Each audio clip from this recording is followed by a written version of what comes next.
Family, good morning. It's Kyle Henderson, Bama Football on YouTube. This is Wake Up Bama.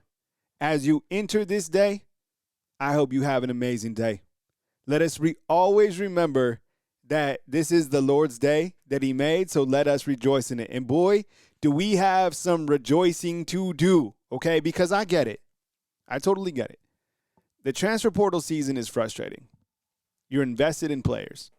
You're invested in your Alabama Crimson Tide football roster, right? You live it. You breathe it, right? I do it for a living. And when you see guys go elsewhere, it hurts. No matter if this player was a starter, if they were backup, right? I mean, it is what it is. You don't want to see this other guy go because you, at one point in time, when he first signed here, when he first had his commitment moment, you were excited about the future of that particular player. Am I right?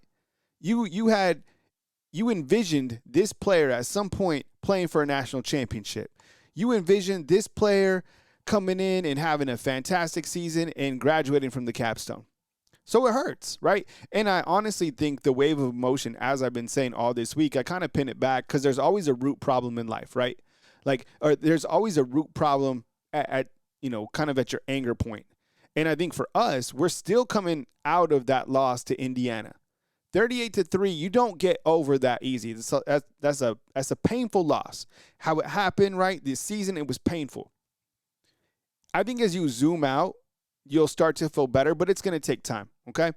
So today, we have some positive news, and this feels good to talk about it. Monday night, you had Hollywood Smothers. He committed. He's a running back. Really big pickup, and I'm still, shocked. How was Alabama able to sell Hollywood Smothers to come over here, right? I mean, because I think when you're looking at a running back, you're like, man, Hollywood Smothers, this guy had 960 yards, 160 carries or whatever. How did you get this guy to come? What did you tell him? What was the meeting like between Ryan Grubb, Kalen, DeBoer, and Hollywood Smothers? Because I guarantee you, I'm asking about the offensive line. I'm asking about the schematics of how I'm going to get the ball, right? Shoot, all that stuff. And then today, you get, and this is tonight on Tuesday, you get Caleb Woodson and you get Kaden Strayhorn, two gigantic pickups on Tuesday night. Those three transfer portal prospect additions, I think, set the tempo, set the tone for where we're about to go. And you're losing guys, and I'm going to lead off with Ha Clinton-Dix, who's the director of player personnel. He had some big statements, and a really big statement that kind of set the tone for Tuesday. I felt it was kind of like a pick six. So with all that said, let me welcome you to Bama Football on YouTube. This is Wake Up Bama, and I sincerely appreciate you guys. I just want you to know that from the bottom of my heart. I appreciate when you guys give me grace, and if something isn't perfect, because I'm not perfect, but I'm always trying to give you guys a great product. And I promise you, I'm a machine. I've always been a machine. I am not afraid to work. I promise you, I'm built that way. I've been like that. I've worked on myself for 20 years plus, okay? I'm always evolving, and I'm not perfect, so I appreciate you guys giving me grace as we continue the YouTube channel. I really do. And I want to give a special thanks to our Wake Up Bama sponsors, all right? Yesterday we had one, now we have three, okay? Nicholas Harden, Case Noodles, Lag Gaming. Thank you guys for believing in the product. I honestly appreciate you guys. It gives me strength to put on a consistent and a very good podcast, and I hope that this continues to be a place where you can come and get your news to start your day, okay? So on the show today for January 7th, we got Ha Clinton-Dix and his comments, and I felt like that was an interception kind of at the middle of the day, and it changed the momentum for Alabama football. You got Kaden Strayhorn, he committed. You got Caleb Woodson, he commits. We'll talk about them both. Cam Coleman, what's the latest? Where is this guy, right?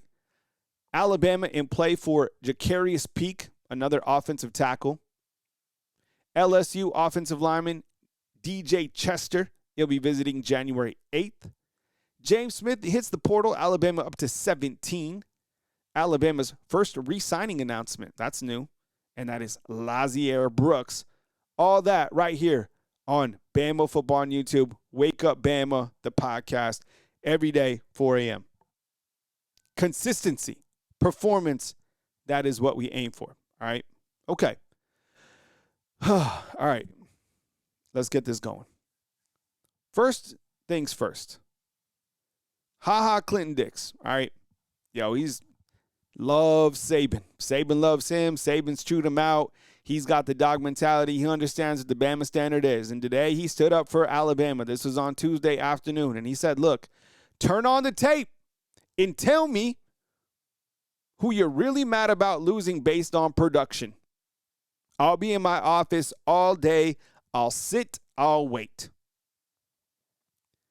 Big comments after losing James Smith. Big comments after losing Russaw. Big comments after losing Keelan. I think the first thing that stood out to me was, number one, those guys aren't coming back. Right? Okay. Like, those guys are gone. And I did see that Keelan, by the way, was visiting Notre Dame. I don't like a player like that going to Notre Dame. Look, I like the comments, but I have some questions about the comments, okay?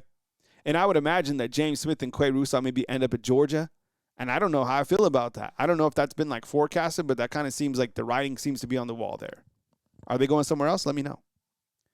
But I was kind of wondering, like, why say it out loud, right?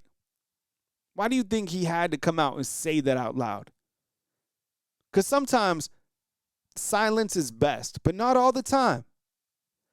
I think, in my mind, Ha Clinton-Dix, inside, he's crimson, right? Like, this guy is capstone built.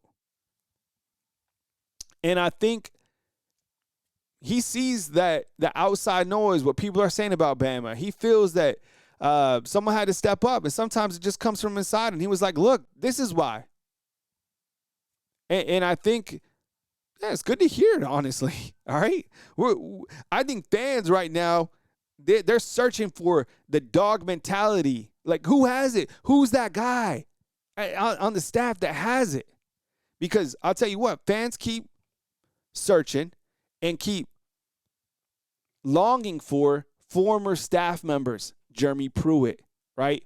Scott Cochran, Bo Davis, Sal Sinceri. What did all of those guys have? Dog mentality, right? A different type of coach, a coach that coached hard. Look, and coaches coach differently, but those guys, you know what I'm saying?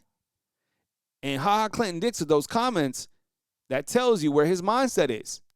You don't want to be here? Go. Because I got tape that tells me that there wasn't a lot of production. Okay? So why say it out loud? I think that's why. I think he's also protecting the brand, right? You protect your house. You protect your people, right? Why haven't other coaches said anything? Well, I don't know. But somebody did. And that was Ha Clinton-Dix. And does that kind of, do we have like a culture shift? Do we have somebody rising up? I don't know. Could the comment maybe backfire for future like in-state recruiting battles, right? I don't know. Players talk to each other. Now, a coach is calling out guy. I have no idea. But I think the general opinion of it was people got behind it and they were like, oh, yeah, you're right. Right? I mean, this is a guy who's in the lab. He's in the room with the coaches every single day. He's got the board up. He's watching tape, right?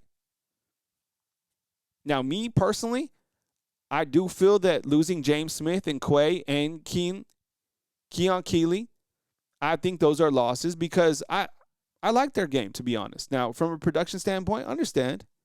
But I do feel that those would be good pieces to have going into this season because of depth, playmaking ability, and just the fact that I know the SEC schedule, how many injuries did we deal with this year? Whether those guys were going to be starters or whatever it is, like one of the things that made Alabama really good this year was the fact that Alabama could lean on its depth, specifically on the defensive side. Am I right? Like when Tim Keenan went down, boom, Jeremiah Beeman, right? Jeremiah Beeman went down, boom. James Smith, right? Faga. Like you just rotated guys in. When Russaw went down, boom, Yanzi Pierre. when Damani Jackson was on the struggle bus, Dejon Lee. I mentioned this often because the depth is what makes Alabama so good. And when you have guys like that would be starters or play roles in depth and they leave, I think, that does give me concerns, but it sounds, we'll see how it pans out. We'll see what guys come in. So speaking of guys to come in, you've been waiting for an offensive lineman to join because you lose 4 out of 5 offensive starters and it's going to be a complete overhaul with the offensive line.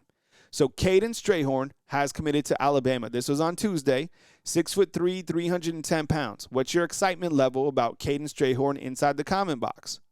On a scale 1 to 10. I'm pretty excited. 6'3", 310 pounds, played 80 snaps at center in the recent bowl game against Texas.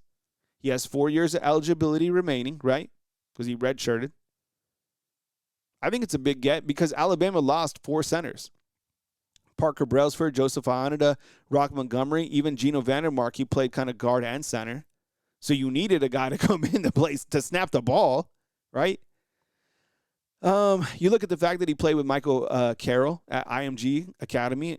We've heard that he's extremely athletic, and I think that's ideal for, this type of offense. You want somebody that can go. He's a little bit bigger than Parker Brailsford, so I like that. And, I think that whether he's a starter or he's too deep, I don't even know. I was thinking, is Casey Poe going to be a center? Whoever it is, maybe this guy becomes a center. Whatever, you might have the center for a long time, which is good because the center always builds kind of that continuity. So getting him in, huge win for Alabama, great addition. I love it. More offensive linemen, please, okay? Keep feeding us offensive linemen. Caleb Woodson. He also committed to Alabama. So you have 3 prospects in, Hollywood Smothers, Kaden Strayhorn, and Caleb Woodson. Caleb Woodson committed in the afternoon to Alabama. Really big get. Really, really important. 6'3", 230 pounds. 150 tackles over the last 2 seasons. Bama needed a veteran after losing Deontay Lawson, Justin Jefferson, Nakai Hill-Green. You got a lot of guys coming up, but they're all babies. You need a veteran, an instant starter, okay? He is that guy. You bring on physicality, leadership, a true communicator, right? Alabama desperately needed somebody, and they got him. Hook, line, and sinker. The perfect addition for Kane Womack's defense. Boom. Absolutely great addition. Love the first 3 additions, to be honest. And you know what? And on the back end of this video, I'm going to talk about kind of the transfers that Kalen DeBoer's brought in. They've done a pretty good job at the transfer portal. There's been some misses, but they got guys that have been playing for sure. And I think that's kind of the game, right?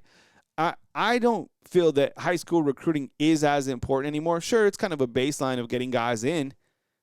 But because of the transfer portal world, guys are going in and out. It's more about working the transfer portal, filling needs, trying to develop those guys, and hoping that they stay. But I don't think guys are going to stay anymore just because that's the world that we live in. It's not Alabama's fault. It's just a college football, this is the world. Cam Coleman, what's the latest? Yo, everybody's chasing this dude down. The number 1 player in the transfer portal, everybody wants him. The 3 big Texas schools, A&M, Texas Tech versus Alabama. Who's going to land him? I don't know. If nobody knows where he's at, people keep saying that he's coming to Tuscaloosa, he's in Lubbock. I don't know. But he's the number 1 player. Do we want him? For sure. Yo, he's a baller. If anything gives Alabama the inside edge, and Alabama's not broke, if they really wanted to go all in, they could, and they'd have to, right? But you know that Derek Nix, his former OC, wide receiver coach, is here at Bama. Just saying. I'm just saying, okay? NIL is going to play a massive role. But let's say that Alabama, think about this, okay? Alabama, brand-wise, can still get you a massive deal. They can pay you. Let's say Alabama pays them like $2 million. Then they get them $1 million, NIL deal with Nike. Another $1 million deal with, I don't know, Mercedes. Who knows, right? There's your $4 million. Alabama has that type of reach, has that type of pool. Alabama's not broke. Is Alabama in the top 2? I think this is an interesting race. You want to break the internet? Turn on notifications to see if Cam Coleman comes to Alabama. Holy cow. I hope I'm in my office at that point in time. Man, this reminds me exactly of when Coach Saban, uh, when he retired and the news was just crazy, right? Everything's hot.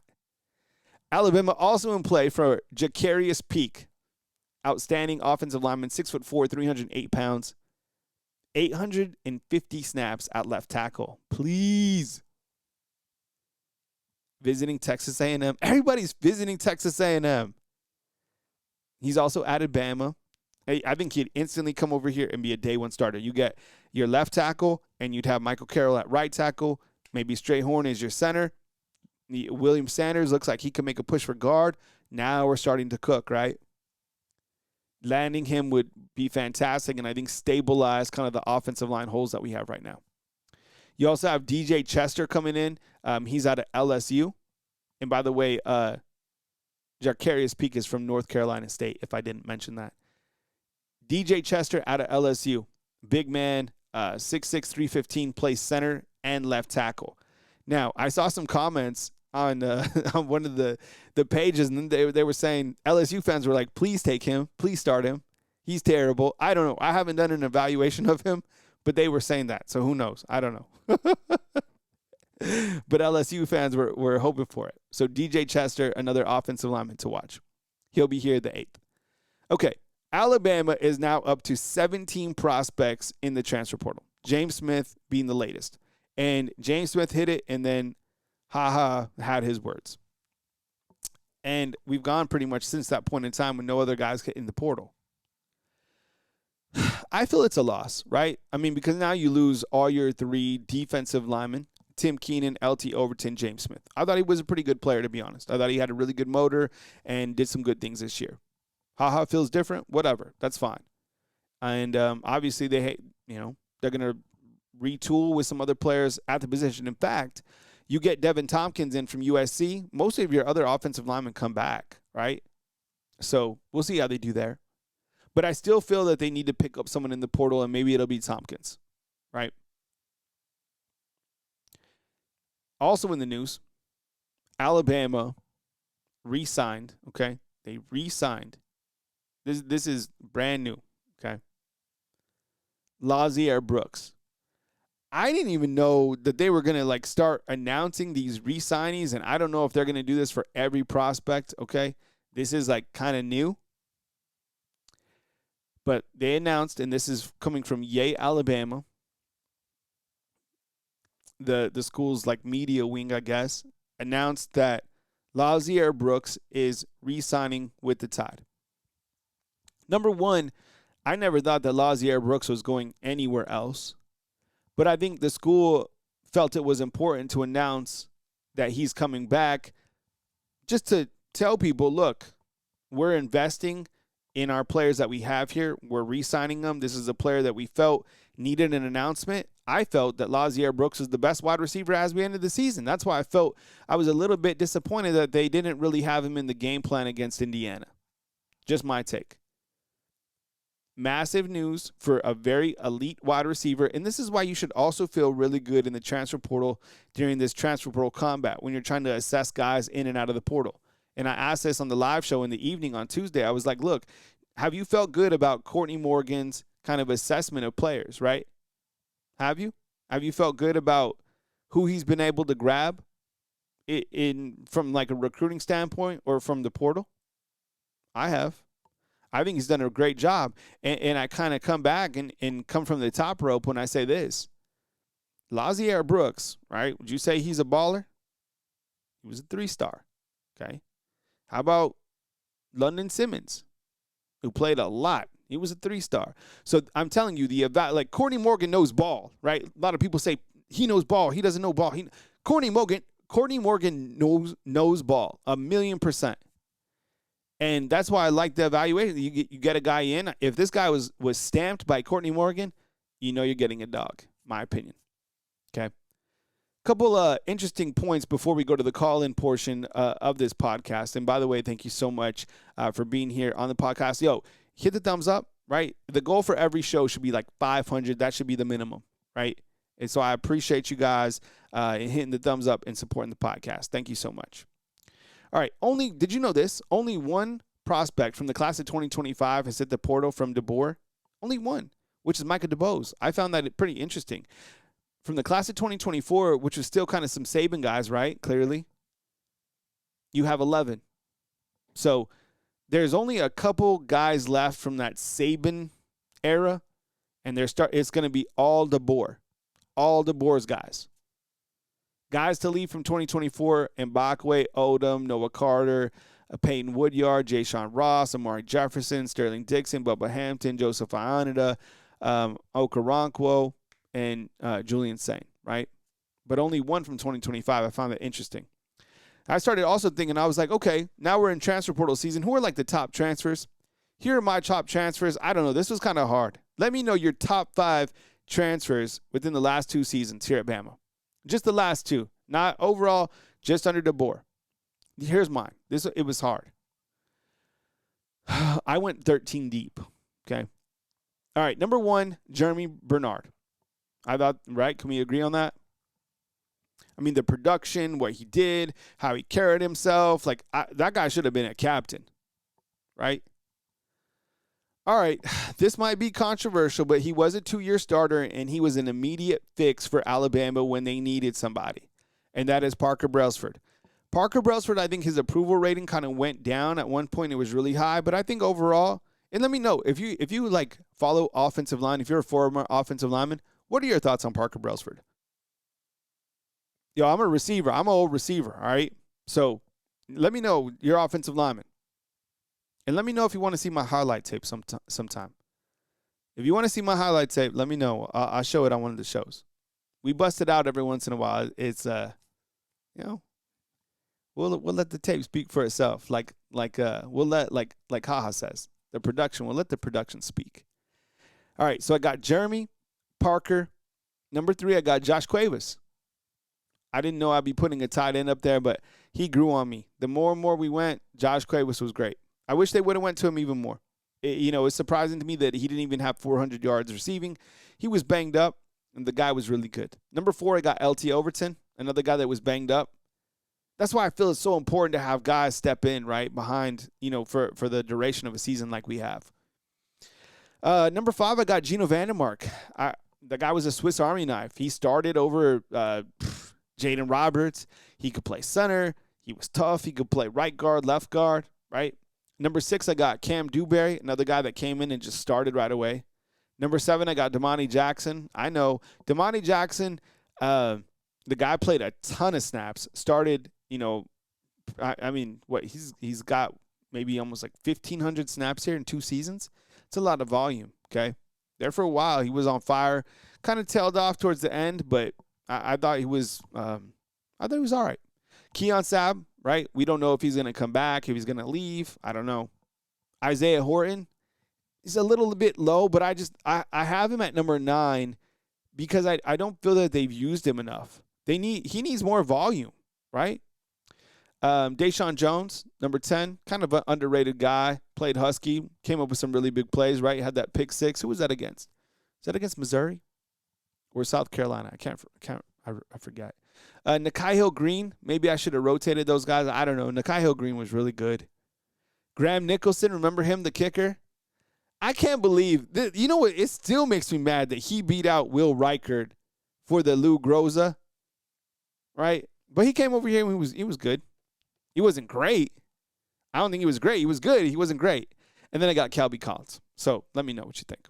All right. So that's my opening podcast for this banger Wednesday morning. All right. Next up, the call-in portion of Bama Football on YouTube. I appreciate you guys for being here. Thank you so much. Enjoy the call-in portion of the program right here on Bama Football on YouTube. Video powered by Sleeper. They're our friends. We appreciate them. $20 when you just download the app itself. The promo code is TAILGATE. Get a $100 match up to $100. Terms and conditions apply. Right, available in 25 states. And terms and conditions apply, and it's perfect time to make your over-under picks, more or less, for the upcoming playoffs or even the playoffs in college football that are taking place, all right? So download Sleeper, play fantasy football. You know what? I would also download Sleeper. If you play fantasy football, play Sleeper on play fantasy football on Sleeper. That's what I do. I'm in 2 leagues. I love it. The interface is great. Works for me. Check them out. The promo code, though, is Tailgate. Tailgate. Okay? What's up, Mike? How you doing, man? What's on your mind today? Well, I expect this is the first talking to you. I'm still trying to recover from that butt kicking that we took in the Rose Bowl. That took me by surprise. I thought it was 50-50 that we might win or not, but I nowhere near thought that we'd get beat that bad, and really dominated that bad. But but so be it. So just we got to move on, man. So be it. But poor portal season, Kyle. I expected to lose some in the portal. The good defensive linemen, defensive edge rushers that we're losing, that's kind of a disappointment. But I'm glad to be getting a running back.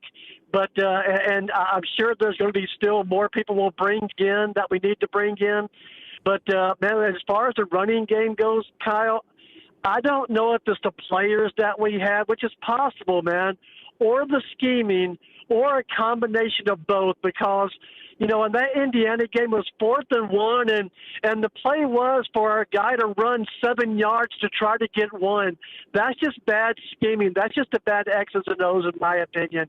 But another thing, too, Kyle, if Ty Simpson goes to Tennessee, that would not surprise me at the least. I mean, what plays out in college football nowadays, nothing would surprise me, man, to be honest with you. Yeah, on the line with Mike, calling down from Choctaw. Yeah, I get it, man. I made a prediction that made me it went viral in the worst way, picking Alabama to beat Indiana. And then after watching that game, it was absolutely embarrassing. And I feel like, okay, yeah, Ohio State lost as well. Georgia lost as well, right? So Georgia, Ohio State, Bama all sitting at home at the same time, which is fine. But those teams played better, right? Those teams played kind of to the standard, where I think Alabama, you saw how the fine line from where Alabama is compared to, a team like Indiana under Kurt Cignetti, and how far Alabama has to get and how much better they have to get to be able to play at that level. I thought there's a big difference from, the quarterfinals to the semifinals, in my opinion. Who's the biggest loss on this transfer board, Mike? What do you think? James Smith, Quay Russaw, maybe David Bird, the long snapper? Just kidding. What do you think? Well, either Quay Russaw or the Keon Keeley, I think both of them had a lot of potential to get a lot of playing time next year in positions of need. As far as I know, the other guys are leaving, going to pro or leaving. So I thought there was a lot of opportunity for them. But, a lot of this portal, I think, Kyle, like we already know, I think a lot of it has to do with the money, where players, because I think they can put themselves out there, and if they don't get selected, well, they can go back to the original team if there's still a spot for them, which there probably will be for them two guys. Mm-hmm. So mostly it's a money thing, but them were the two most disappointing, because that's positions of need, and I thought they had opportunity to play. But as far as the wide receiver from Auburn, Cam Coleman, I guess we're still in the possibly can get him. I'm not expecting to get him. I think he'll probably go to, which makes more sense, probably either to Texas or to Texas A&M or even LSU if LSU's in the mix. But about LSU real quick, Kyle. Lane Kiffin, man. Let me ask you a quick question. From this point, do you want to see Ole Miss win out and win the national championship?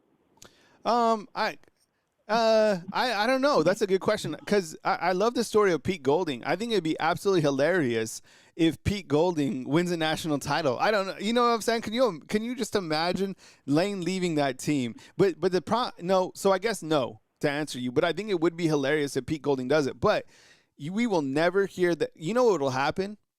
If Ole Miss wins the championship, I promise you this will happen, because Lane Kiffin is about him. They will have a parade down in Baton Rouge for the national championship, and they'll be honoring their head football coach. I promise you. And he'll come out and he'll be like holding a trophy. Just wait, it'll be the craziest thing that you've seen, but it's perfect for that kind of personality. What do you think?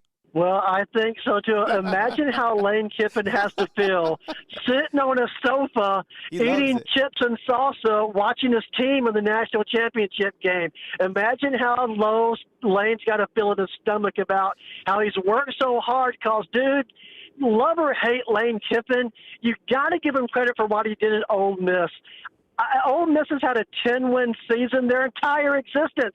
He broke that ceiling. You got to give him credit. That's why I think he's going to do great things at LSU. He's proven to be a good coach, but I don't feel sorry for Lane Kiffin. He's a multimillionaire living on top of the world, but I just kind of put myself in his shoes and imagine, man, that's my team. They're my guys. That is why I built, and now I got to sit here on the sidelines and watch them play out. But by default, I hope Ole Miss wins out, SEC team, you know, and the story, Pete Golding, yeah, but just being an SEC team by default. Miami Hurricanes, nah.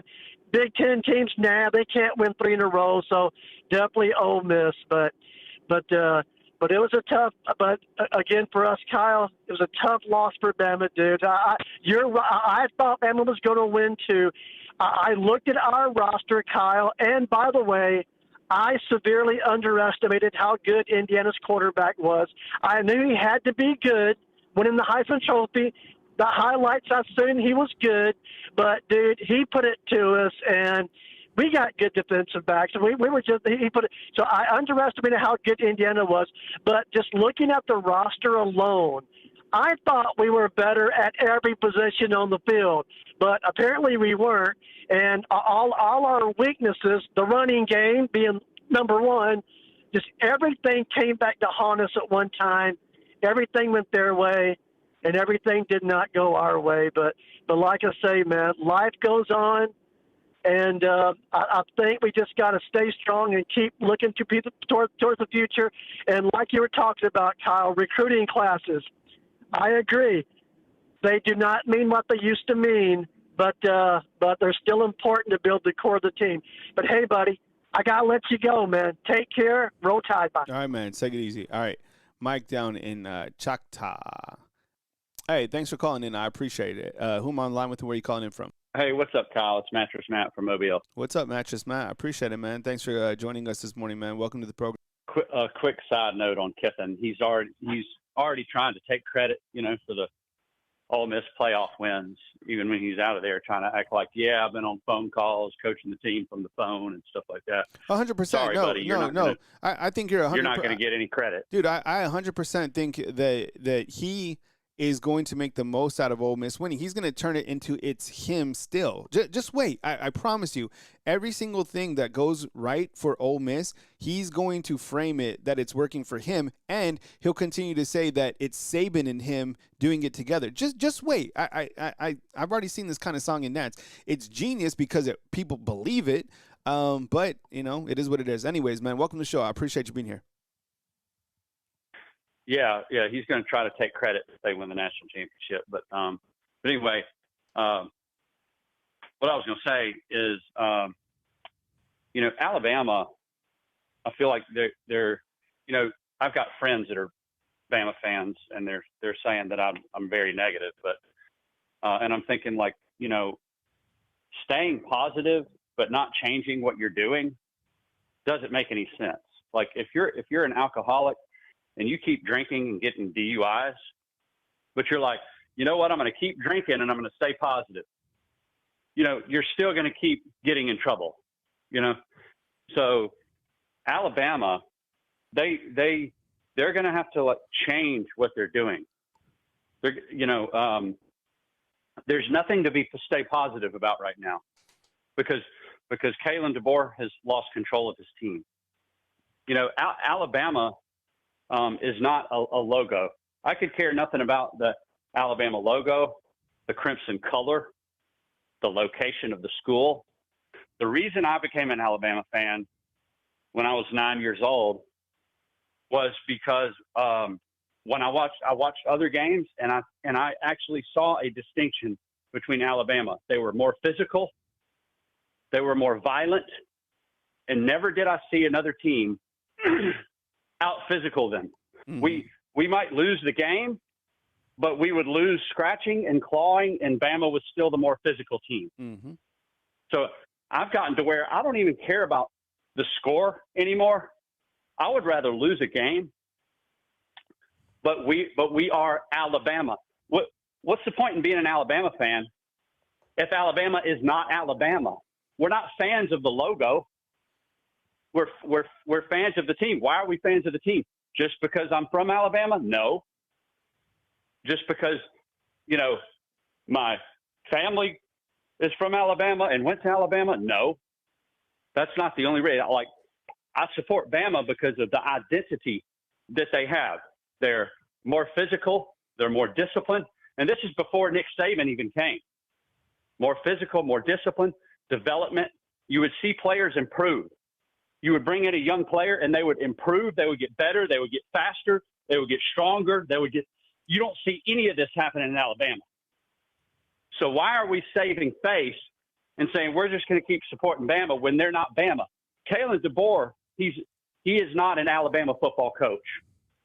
He is not a football coach that should be coaching the University of Alabama. Why? Because of his coaching style. An Alabama coach has to have control of the players. They have to be a disciplinarian, and they have to have control of the players. They have to have development, training, coaching, physicality, strength, and I'm not seeing any of that from Kalen DeBoer. He's a hands-off, let the inmates run the asylum type of coach, and that's not going to work. So this is Kalen DeBoer. This is your last year. This is it. This is the last year.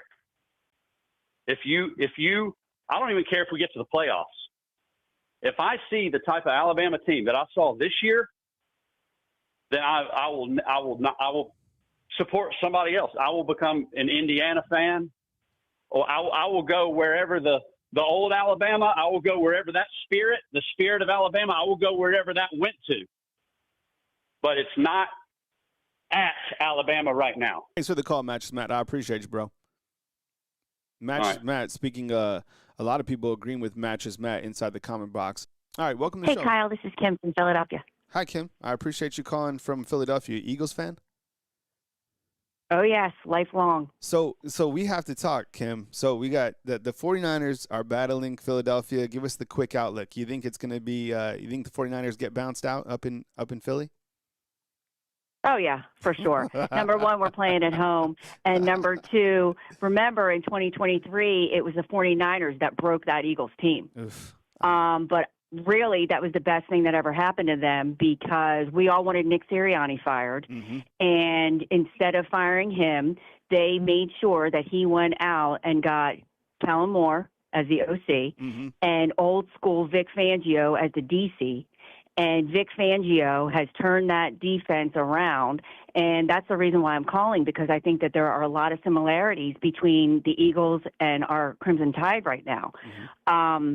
The head coach, now I've been a supporter of DeBoer since he came. Mm-hmm.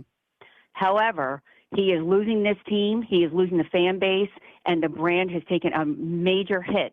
And I really believe that that's why, I mean, besides the NIL and the draw from the other schools and the tampering, I really believe that the players now are leaving because I think that that loss was so embarrassing and traumatic, and they see the writing on the wall, and they're getting out because I don't think that they're proud to play for this team anymore. And that breaks my heart because it's not how it has to be. Now, I blame Greg Byrne, number one, for not asking Nick Saban on who his successor should be. I think instead Greg Byrne wanted to go out and make his own legacy. Well, he made the wrong choice. However, we're stuck with Coach DeBoer for another year, I presume. So we have to live what we have right now. But if he doesn't make a change at OC and DC, and I'm not talking about his West Coast people that have this soft mentality. I mean, and, you know, I'm hearing people say, oh, he's not for the SEC. Well, the SEC looks a lot different now, too, that these Big Ten teams, and even look at Miami. They're ACC, the worst team in the league, but they have that knock your teeth out mentality on both sides of the ball. And if DeBoer doesn't wise up and get an OC worth salt and a DC. And I know that Kane did a great job this year to a certain degree, but there's got to be something going on that now we're losing James Smith and Quay Russaw and Keon Keeley. I mean, Kyle, come on. You know, I feel like if they really were bought into that side of the ball as well, they would not be leaving. So I love Coach DeBoer as a person. I think he's a wonderful human being, but he better wise up and get the staff in here that can really turn this team around. And I mean tough, violent, knock your teeth out, tear your head off mentality, or he's done. And I really, really don't have the patience to see this team do what they did for the past 2 years. So thanks for taking my call, Kyle. I appreciate it. Yeah, absolutely. Good luck to your Eagles. I know it's going to be tough sledding. We'll see how it goes. Good call. Call again. Hell of a call. All right, thanks, Kim. Calling from Philly with speaking a lot of facts there. I did agree with a lot of the points actually that she was making. 850, you're up next. All right, let's take it. Hey, welcome to the program. Who am I on line with and where are you calling in from? Hey, Kyle, it's Cody from Crestview, Florida. Welcome in, Cody. Go ahead, bro. Hey, man, just to let you know, James Smith is a loss, and so is Quay Russaw. But the people in the transfer report, like, look, I don't blame them. The problem is this. I still think till this day they see the writing on the wall. They see the bullshit of DeBoer and everybody else. I think us Bama fans know we sort of been lied to in the case of this instance, because I like DeBoer as a human. But here's the thing about this. The whole aspect is he's got a coaching staff that's soft. The players, when they went to the portal, they know, hey, we can't be developed here because the coaching staff is not developing it. It's all nonchalant. All the offensive line, it's either no playing time or lack of development, and they won't development. It's more like, I don't know, a gentleman's club at Alabama than it is actual Alabama football. It needs to be, like, for me, I think that us Bama fans need to know, DeBoer, you have an 8-year, $87 million buyout, $10.7 million contract. I know 15 of the trustees at Alabama. I know this for one aspect. You're on borrowed time with them. This whole thing, you've lost it. If you don't make adjustments, it looks bad to them, like literally bad. And I feel bad that, like, us Bama fans, we want something better. You need to change your O-line. You need to change your offensive coordinator. You need to find some gurus and some studs in the offensive line. You need to find some running back coach who knows how to run the ball. You need to find a running scheme, but you need everyone to be physically, mentally prepared and physically developed the right way. If you can't, there's nobody in the NFL that would even touch Alabama players when they get to the draft because of the biggest lack of development they've ever had. They're going to get killed in the NFL. I would hate for, like, a guy like Ty Simpson or Keelan Russell and Austin Mack to get into the pros and they're like to develop. I don't like to see, like, look at Caden Proctor. If Caden Proctor goes he's going to the league. If he gets into the league, he's going to get smoked by a 280-pound linebacker that's in there as a Pro Bowler for 6 years because of lack of development. And I feel bad. So thoughts on that, Kyle? Yeah, I appreciate it, Cody. Thank you so much, man. I'll answer on the other line. Thanks for your continued support for calling in, man. Thank you so much, Cody. Cody out in Crestview, a frequent caller of the program. Yeah, I think, hearing a lot of the frustration today is probably more of the frustration that I've heard in the past couple of days. I think this is, I can't, we've had a call-in show for probably, 10, 2 weeks. Usually I do it like periodically, but I think because, things are hot, wanted to take a lot of volume.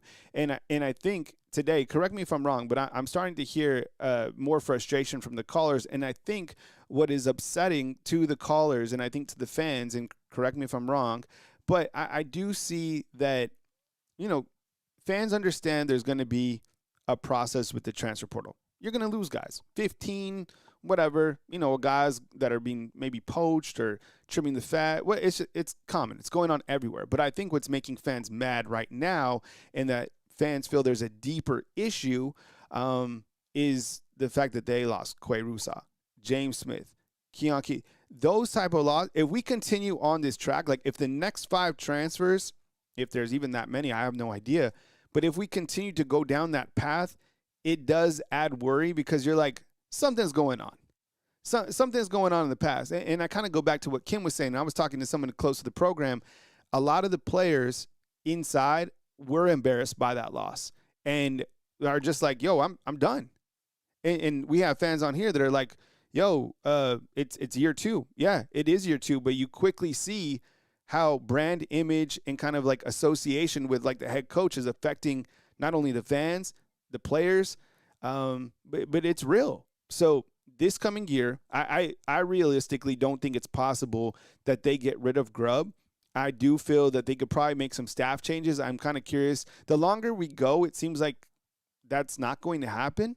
But I don't know. Some people are still saying that the O-line coach might get let go. I haven't seen anything on that lately. We take our next call from Angel out in Pigeon Forge. Angel, you call back, dog. 774. Hey, how you doing? This is Jay. My name is Jalen. Hey, what's up, Jalen? Did you say? Yes, Jalen, calling from Dallas, Texas, man. What's up? We got Jalen calling from the Lone Star State. Come with it, Jalen. I appreciate you being here, man. Hope you're having a good day. Come on. You're having a good day as well, man. After seeing, Keeley hit the portal, I was already kind of a little worried, but after Quay and I'm sorry, Jalen. It's kind of cutting out, bro. Call back again with the better connection. My bad. All right, Angel out in Pigeon Forge. All right, Angel, I don't know what happened, man. It keeps bouncing out. All right, call-in line is open, 205-850-1994. But kind of going back to what I was saying, I just think there's a lot of frustration right now because of the recent names that have gone on, which kind of, alludes to maybe something that, deeper is happening within the program. And then, we have fans inside the comment box that are also like, look, support the guys that want to be here. I think that's a great idea. Those guys are not just here, though, because they're just getting a degree. I think they're here because they're getting paid, and they've been told, we're going to play you more this year. I'm curious to see what happens with the running back room now that you got Hollywood Smothers in. I like the ad. I'm wondering if that, leads to kind of a subtraction down the road from the running back room. Whatever.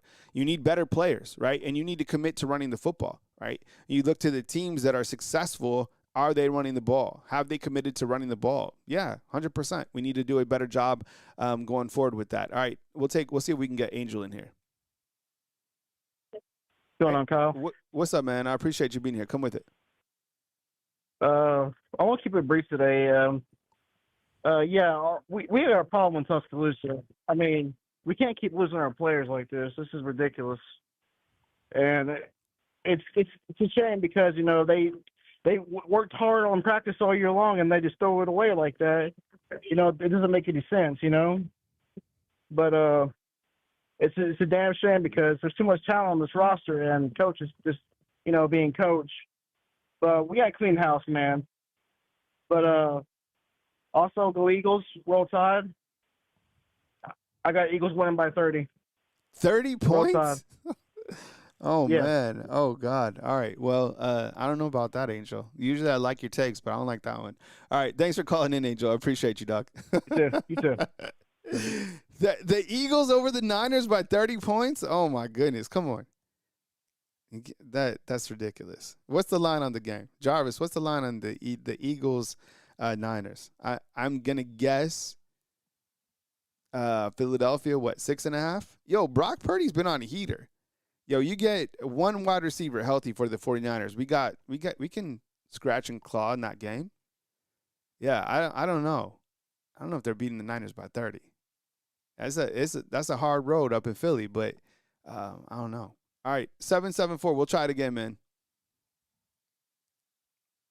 Hey, Kyle, how you doing? Hopefully this is a little bit better. Yeah, Jalen, I appreciate it, man. Yeah, this sounds much better, man. Come with it. Jalen from Dallas, Texas. Go ahead.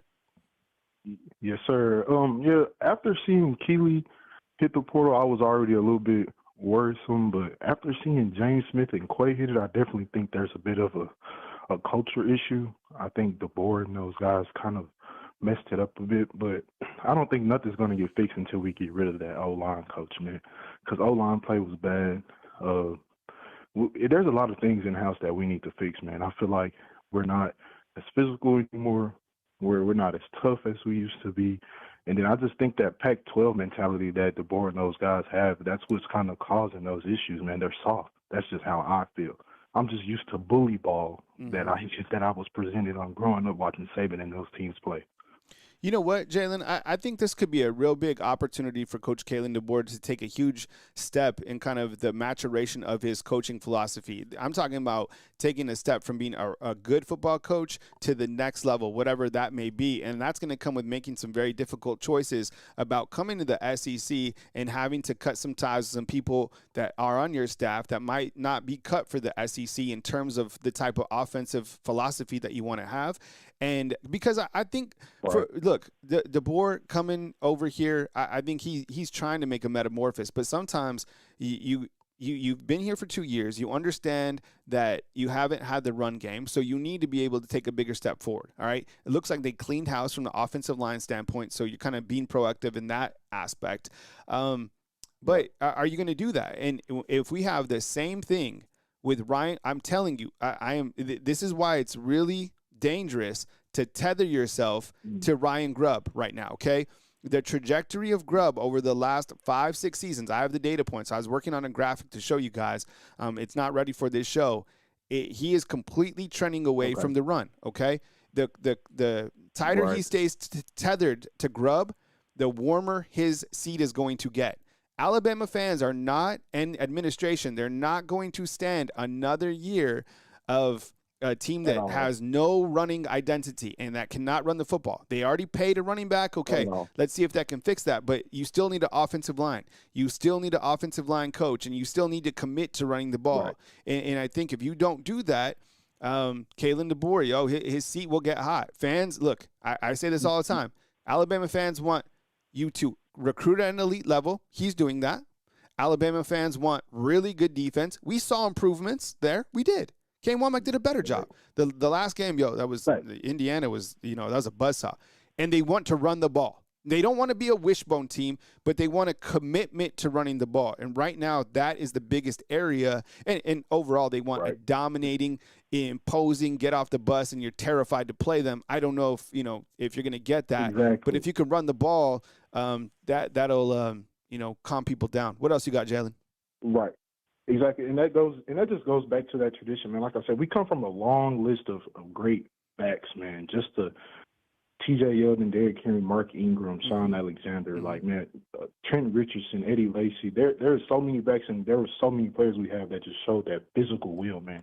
And I just want them to bring that back so bad, dog. And I know people want Womack out the door, but I honestly like Kane, man. He just needs to learn how to send pressure without staying in man all damn day. Because I felt like that was a problem in the Rose Bowl too, man. That was the most man we've ran all year, But Womack just has to learn how to disguise it a little bit, mix a little bit of man with his own, send nickel blitzes, send rabbit blitzes, but also keep those guys back. But like I said, that's all I got, Kyle, man. Hope y'all have a great day. I appreciate it, man. Thank you, Jalen. I appreciate it. Because I would say the defense, look, we were tough on Kane.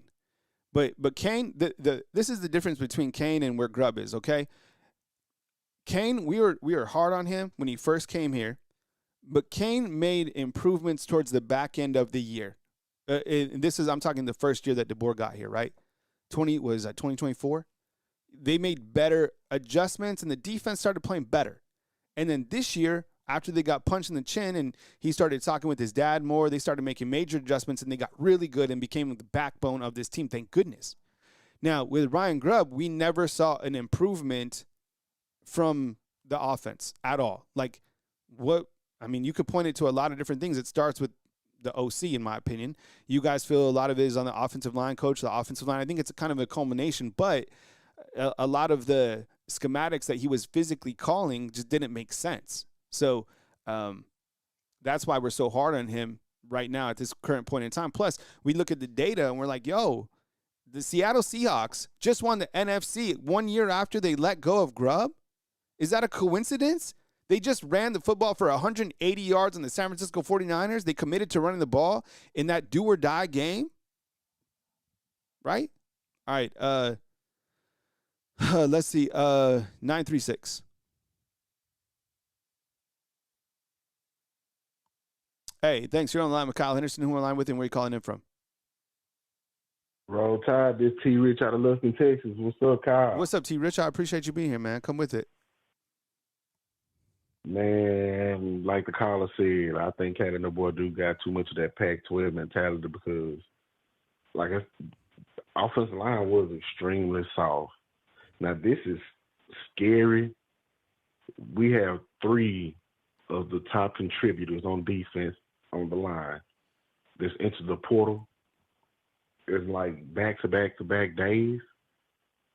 So, something is going on. Do they not want to play for Coach Walmack? Mm-hmm.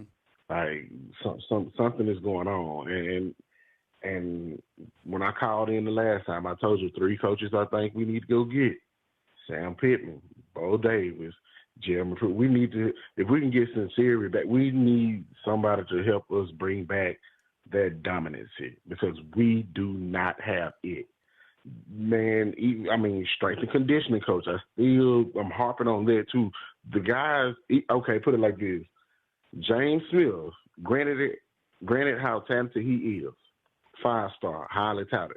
London Simmons, 3-star, look more physical at times than James Smith.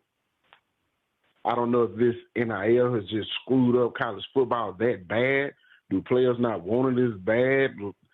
I mean, the game is the game. It's over. But suck it up, Buttercup. Like, instead of entering the transfer portal, man, go hard. Okay, this ain't going to happen to me again. It's like, we have no heart. We have no identity. We've been missing alphas at Alabama for the longest time now. All of we've been getting is prima donnas. I'm sorry to say that, but, man, it's – and I mean, Grubb, we can do without Grubb. Look at what Georgia's doing with their OC. Oregon's doing with their OC. These are not, they're pounding the ball. All of this throwing the ball 90 times a game, yes. Like, I feel like throwing the ball, to me, takes away from a lot of the physicality than the run, because when you're running the ball, you're literally competing in the trenches. I got to push this player off me so the running back can get – when you just pass protecting and just standing up all day, just like you taking the physicality away from the team. All of that throwing the ball 90 times a game, that's outrageous, Kyle. But this is really alarming. We need to see if do the players not want to play for Kane Womack? Like, what's going on? Like, it's something brewing that we do not know about, and it's bigger than money. Before I let you go, T. Rich, you brought up something because a lot of people have been asking for Pruitt, right? For Cochran, for who else? Oh, Bo Davis, like you said, right? Thank you, Lag Gaming, for the super chat. I appreciate it. Another name that they haven't brought up, but I'm glad you did, is Coach Sal Lzierre. Okay, so Cochran was here when I was here, and so was Sal Lzierre. And I'm telling you, there is not a coach on this staff right now. And Sal's a little bit older now. Everybody knows who his sons are. But when Sal was here, he was coaching the outside linebackers when I was here for 2 years. I have never seen that guy was like old school. Some of the things that he said right now, they couldn't even have reporters out there. True story. Right. One of the SIDs came up to us and was like, "Hey, can you please edit the footage of what Sal was saying?" Because we were right there, and there was a Terrell Lewis, Christian Miller. They were on that team, and I'm telling you that mentality. I saw that. I used to see that guy. He would get a Mountain Dew and a bag of seeds. He was like completely old school, and that mentality. I'm telling you, man. And like Jeremy Pruitt, remember that interview? He never even had asparagus before. You're just talking about like a different mentality, like Scott Cochran. The type of just mentality that he had, right?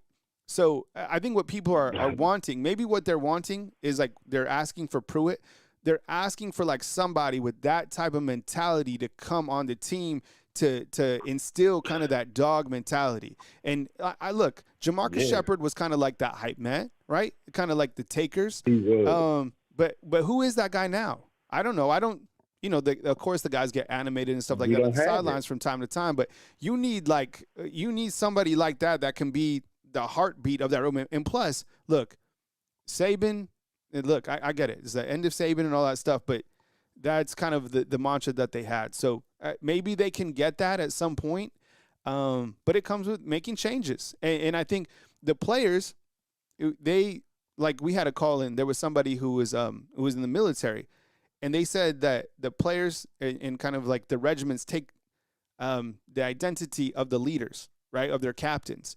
And like, people want to look. And if you're a dog like out there, if you have like a dog mentality, you don't want to be coached by anything else, anything less, right? Like you want to be coached hard. You want to be like, that's what you want. And if you don't have that, then you're not going to be pushed. Anyways, I appreciate the call, man. Anything else? You want to make one more point before you go? Man, I mean, we wish the best of luck to the Tide. We don't know what's to come of all of this because, like I said, we've been lacking physicality for a while, and it's just it's unreal. I mean, also with the interest of the new running back coming in, what do you think this means for people like A.K. Deere or Riley? It seems like they have a type that they're going for. Yep. They have to understand they're in the SEC. The type they're going for is this small scat back type. But still, how long is they going to last in the SEC? I mean, are we going to be running screens all the time, or are we going to be like, I don't know. But Roll Tide, all right, man, take it easy. The best of the boys. All right, man, take it easy. All right. I mean, look, I guess the only thing is about Hollywood is he is a little bit undersized. You look at some of the later backs that did run for like close to 1,000 yards or ran for over 1,000 yards, a little bit bigger, right? I mean, Brian Robinson, Najee Harris, Jahmyr Gibbs, probably similar in stature to Hollywood that we got. Tony says we're at basketball school. Yo, can you imagine what Kentucky thinks about Alabama basketball, right? Alabama basketball has beat Kentucky 4 times in a row. 4 times. Right? Kentucky was like, well, at least we'll always be better than Alabama basketball. Can you imagine how deflated they are? Hey, fam, if you enjoyed Bama Football on YouTube, Wake Up Bama podcast, let me know inside the comment box. Love putting it together for you right here every single day, 4 a.m. Thank you so much for being here, and we'll catch you at 10 a.m. right here on Bama Football on YouTube or as news happens.